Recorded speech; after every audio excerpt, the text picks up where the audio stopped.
और इसी कारण से आज जिन जिन लोगों को आपने आमंत्रित किया है श्री राम दवे जी के प्रति श्रद्धा सुमन अर्पित करने के लिए, और जो मैं जानता हूं कि राजस्थान भर के कोने कोने से आने वाले हैं, उनके सामने उपस्थित नहीं हो पाऊंगा। ये आधुनिक व्यवस्था का ही परिणाम है कि मैं उसके बावजूद इस प्रकार से आपके सामने कुछ दो चार शब्द बोल पा रहा हूं। श्री राम जी के बारे में कुछ कहते हुए ही तुरंत मुझे जीवन के आरंभिक वर्ष याद आते हैं, जब मैं कराची में रहता था।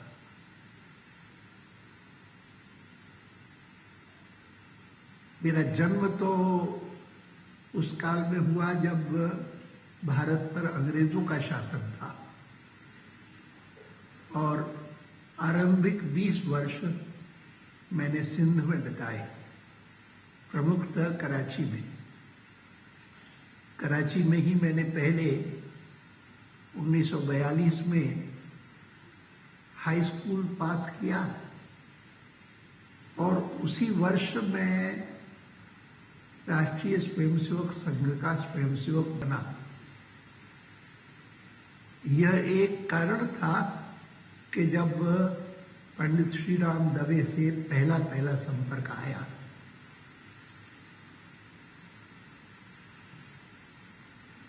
मैं भूल नहीं पाता हूं कि संघ की सारी व्यवस्था में किसी शाखा का बौद्धिक प्रमुख होना बड़ी बात है, और कराची की एक बड़ी शाखा थी जिस शाखा के बौद्धिक प्रमुख पंडित श्री राम दवे थे।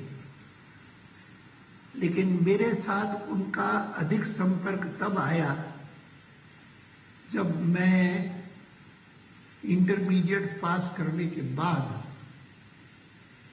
अध्यापन कार्य में लगा। उन दिनों में कराची में तो कम से कम किसी को अध्यापक बनने के लिए कोई बीएड या बीटी या ग्रेजुएट होना भी जरूरी नहीं होता था, और इसीलिए संघ के ही कार्य के कारण लगा कि मैं अगर अध्यापन कार्य शुरू करूंगा तो शायद अपने संघ के कार्य में भी उससे सहायता होगी। तो जीवन में मैंने पहला जो व्यवसाय अपनाया वह अध्यापन का अपनाया, और जिस स्कूल में मैं अध्यापक था उसी स्कूल में पंडित श्री राम जी दवे संस्कृत पढ़ाते थे। अब मुझे संस्कृत के किसी विद्वान और संस्कृत के किसी ज्ञाता से परिचय होता है तो आत्मीयता स्नेह तो होता ही है, लेकिन सहज आदर भाव उनके प्रति होता है। मुझे याद है कि एक बार किसी पत्रकार ने मेरे से एक लंबा वार्तालाप किया था, और उस लंबे इंटरव्यू में पूछा था कि what is your biggest regret in life, और मैंने तुरंत उत्तर दिया कि मुझे सबसे अधिक किसी चीज का अफसोस होता है तो वो ये कि मैं संस्कृत नहीं पढ़ा कभी। संस्कृत के श्लोक सुन करके उनको कंठस्थ करना, कभी कभी उनका उपयोग करना, वो अलग चीज है। लेकिन भारत में भाषाओं का ज्ञान अगर अच्छा चाहिए तो संस्कृत का ज्ञान परम आवश्यक है। और श्री राम जी दवे संघ के स्वयंसेवक थे, एक प्रमुख अधिकारी थे, मेरे ही स्कूल में साथ साथ संस्कृत के अध्यापक थे।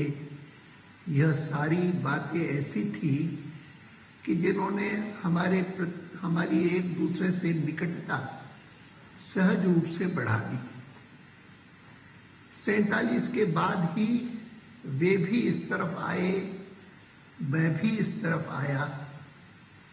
मैं राजनीति में सक्रिय हुआ, लेकिन वे जोधपुर में आकर के बसे और जोधपुर में वर्षों तक वहीं रहे।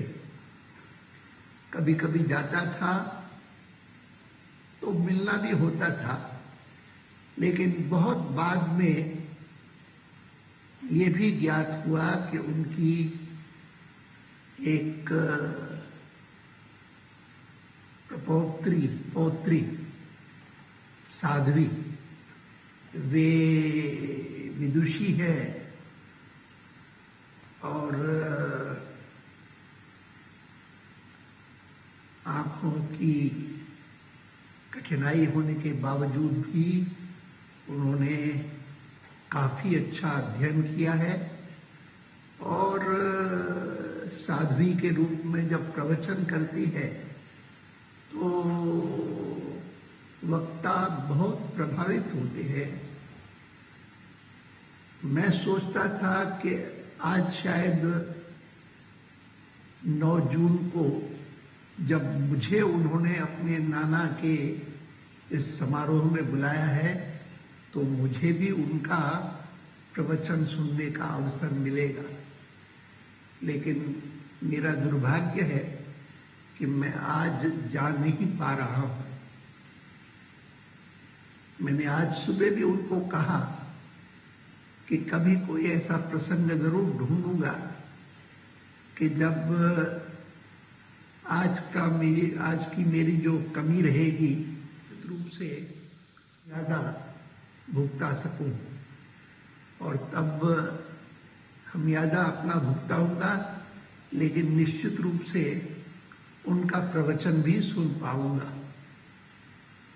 आज तो मैं इतना ही कह सकता हूं कि पंडित श्री राम जी को जितना देखा, जितना जाना, जितना पहचाना, उस हिसाब से वे सात्विकता की प्रतिमूर्ति थे और